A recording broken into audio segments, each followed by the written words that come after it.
السلام علیکم دوستو، آج ہم آپ کو ایک ایسے ملک کے بارے میں لے کر جائیں گے جس کے ایک مقدس مقام کا نام سن کر ہر مسلمان کے دل کی دھڑکن تیز ہو جاتی ہے اور آنکھوں میں نمی نمایاں ہو جاتی ہے، اور یہ ایک روح میں ایک عجیب سی ٹھنڈک اتر جاتی ہے۔ جی ہاں، آج ہم بات کریں گے ایک ایسی سرزمین کی جہاں مکہ مکرمہ اور مسجد الحرام اور ان عظیم ہستیوں کی جنہوں نے اس مقدس وادی کو تاریخ کا روشن ترین باب بنا دیا ہے۔ سب سے پہلے آئیں آپ کو تعارف کرواتے ہیں اس عظیم ملک کا جہاں مکہ مکرمہ ہے، یعنی سعودی عرب عربی مشرقی وسطی میں جزائر نما عرب کے بشرت حصے میں پھیلا ہوا ہے۔ یہ ایک وسیع اثراج مملک ہے۔ اس کے مغرب میں بحر حرم، مشرق میں خلیج عرب اور شمال میں ادر عرب عراق اور جنوب میں یمن اور عمان، جبکہ مشرقی سمت میں متعدد عرب امارات اور قطر واقع ہے۔ رقبے کے لحاظ سے سعودی عرب دنیا کے بڑے ممالک میں شمار ہوتا ہے۔ اس ملک کا دارالحکومت ریاض ہے، مگر اس کی اصل شناخت وہ دو مقدس مقامات ہیں جو کہ مدینہ منورہ اور مکہ مکرمہ ہے، اور یہ دو مقدس مقامات دنیا بھر کے مسلمانوں کے دلوں کا مرکز بناتی ہے۔ مکہ مکرمہ اور مدینہ منورہ۔ سعودی عرب کی قومی اور سرکاری زبان عربی ہے، اور یہاں کی ثقافت اسلامی روایت سے گہری جڑی ہوئی ہے۔ یہاں کا نظام حکومت بادشاہت پر مبنی ہے اور اسلامی شریعت کو بنیادی قانون کی حیثیت حاصل ہے۔ اب ذرا تصور لیجیے کہ اس سرزمین کا جس کے مغربی حصے میں دو مغربی حصوں میں پہاڑوں کے درمیان ایک مقدس وادی آباد ہے جسے ہم مکہ کے نام سے جانتے ہیں۔ یہی وہ شہر ہے جہاں دنیا کی سب سے مقدس مسجد یعنی مسجد الحرام واقع ہے۔ مسجد الحرام دراصل وہ عظیم مسجد ہے جس کا مرکز میں خانہ کعبہ موجود ہے، اور خانہ کعبہ مسلمانوں کا قبلہ ہے، یعنی دنیا بھر کے مسلمان نماز پڑھتے ہیں، وقت پر اسی کی طرف رخ کر کے نماز ادا کرتے ہیں۔ مسجد الحرام صرف ایک مسجد نہیں بلکہ روحانی مرکز ہے۔ تاریخ گواہ ہے کہ کروڑوں دلوں کی دھڑکن ہے۔ اگر ہم مسجد الحرام کی تاریخ پر نظر ڈالیں تو معلوم ہوتا ہے کہ اس کی بنیاد حضرت ابراہیم علیہ السلام اور ان کے بیٹے حضرت اسماعیل علیہ السلام نے رکھی تھی، جب انہوں نے اللہ تعالیٰ کے حکم سے خانہ کعبہ کی تعمیر کی۔ لیکن اگر ہم جدید تاریخ یعنی اٹھائیں تو 100 یا 1900 کی صدیوں کی بات کریں تو ان دور میں مسجد الحرام میں کئی بڑی توسیع اور تعمیر کا کام سر انجام دیا گیا۔ 18ویں اور 19ویں صدی میں عثمانی اختلاف کے دور میں مسجد الحرام کی دیواریں، ستون اور چھت کا مرمت کی گئی، اور 1570 میں سلطان سلیم کے دور کا حکومت پر تعمیر نو بھی کی گئی، جس کے اثرات کے بعد صدیوں تک رہے۔ 19ویں صدی میں بھی عثمانی حکمران نے مسجد کی مضبوط اور خوبصورتی کے لیے بھی کام جاری رکھا۔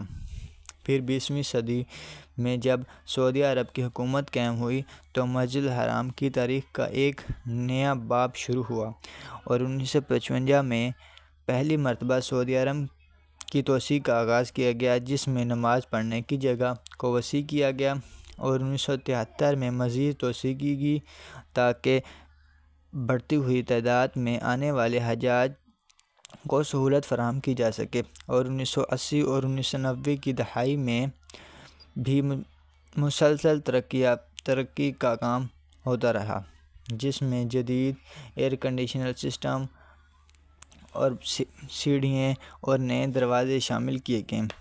آج بھی مسجد الحرام میں لاکھوں نمازیوں کو بیک وقت سمیٹ لینے کی سہولت رکھتی ہے۔ یہ جدید ٹیکنالوجی سے آراستہ ہے، مگر اس کی روحانی عظمت اور وسیع ہی ہے جیسے صدیوں پہلے تھی۔ آئیں آپ کو مکہ مکرمہ کی طرف لے چلتے ہیں۔ مکہ مکرمہ ایک وہ وادی پر واقع ہے جہاں کا موسم زیادہ تر گرم رہتا ہے، مگر اس گرم موسم کے باوجود اس کی فضا میں ایک عجیب سی روحانیت ہے۔ جب لاکھوں مسلمان خانہ کعبہ کے گرد طواف کرتے ہیں تو ایسا محسوس ہوتا ہے کہ جیسے انسانیت کا سمندر ایک مزید گرد گردش کر رہا ہے۔ اذان کی جب آواز پہاڑوں سے ٹکرا کر گونجتی ہے تو دل میں اختلاف جھک کر جاتا ہے۔ مکہ مکرمہ نہ صرف جغرافیاتی لحاظ سے اس کا اہم حصہ ہے بلکہ تاریخی اور روحانی اعتبار سے بھی یہ ایک مثال ہے، اور یہی وہ شہر ہے جہاں آخری نبی حضرت محمد صلی اللہ علیہ وسلم کی ولادت ہوئی، اور آپ صلی اللہ علیہ وسلم نے اسی شہر میں اپنی زندگی کے ابتدائی 40 سال گزارے، اور اسی شہر کے قریب غار حرا میں آپ صلی اللہ علیہ وسلم پر پہلی وحی نازل ہوئی۔ جب فرشتہ جبرائیل علیہ السلام کا پیغام لے کر آئے، مکہ کے لوگوں نے ابتدائی ہی میں آپ صلی اللہ علیہ وسلم کی مخالفت کی اور آپ کو اور آپ کے ساتھیوں کو سخت تکلیف دی، مگر آپ صلی اللہ علیہ وسلم نے صبر، استقامت اور اخلاق کے دامن کو نہ چھوڑا۔ اس سے پہلے بھی سرزمین انبیاء کرام کی یادوں سے بھری ہوئی تھی، اور حضرت ابراہیم علیہ السلام نے اللہ تعالیٰ کے حکم سے اور حضرت ہاجرہ اور شیر خدا حضرت اسماعیل نے اسی وادی کو چھوڑ دیا تھا جہاں اس وقت کچھ بھی نہ تھا۔ پانی کی تلاش میں حضرت ہاجرہ صفا مروہ کے پہاڑوں کے درمیان ڈھونڈتی رہی، اور پھر اللہ تعالیٰ نے زمزم کا چشمہ جاری فرمایا۔ آج بھی لاکھوں مسلمان اس زمزم کا پانی پیتے ہیں اور اسے شفا کا ذریعہ سمجھتے ہیں، اور صفا اور مروہ کے درمیان سعی کرنا حج و عمرہ کے لیے لازمی حصہ ہے، اور اس عظیم قربانیوں اور توکل کی یاد تازہ کرتی ہے۔ اور پھر جب وقت آیا اور جب حضرت محمد صلی اللہ علیہ وسلم نے فتح مکہ کے موقع پر آپ صلی اللہ علیہ وسلم نے اپنے دشمنوں کو عام معافی دے دی، حالانکہ برسوں کو آپ صلی اللہ علیہ وسلم ستاتے رہے، اور یہ واقعہ اسلامی تاریخ میں رحم دل اعلیٰ اخلاق کی روشنی کی ایک مثال بن گئی ہے۔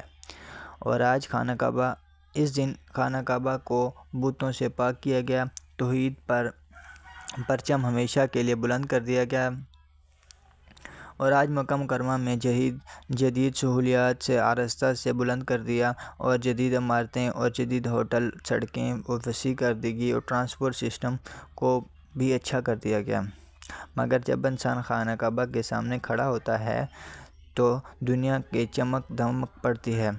اس پر چمک دھمک پڑتی ہے، اور صرف ایک ہی احساس باقی رہ جاتا ہے، بندگی کا، عاجزی اور اپنے رب کے سامنے جھک جانے کا۔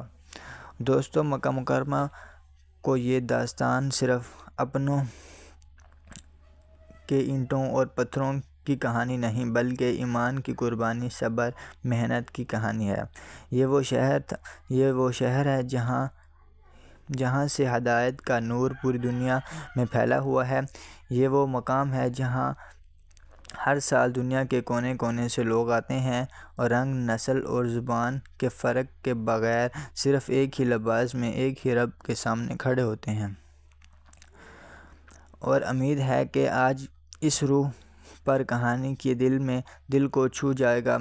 اگر آپ کو یہ انداز پسند آئے تو ہمیں ضرور بتائیں تاکہ ہم ایسی مزید تاریخی اور روحانی کہانیاں کے لیے آپ کے ساتھ جڑے رہیں۔ اللہ تعالیٰ ہمیں اس مقدس مقام کی سرزمین کی حاضری نصیب فرمائے، آمین۔ اگر آپ کو یہ ویڈیو ہماری اچھی لگے تو ویڈیو کو لائک کریں، چینل کو سبسکرائب کریں تاکہ ہماری نیکسٹ ویڈیو آپ تک لازمی پہنچ سکے۔ Thank you.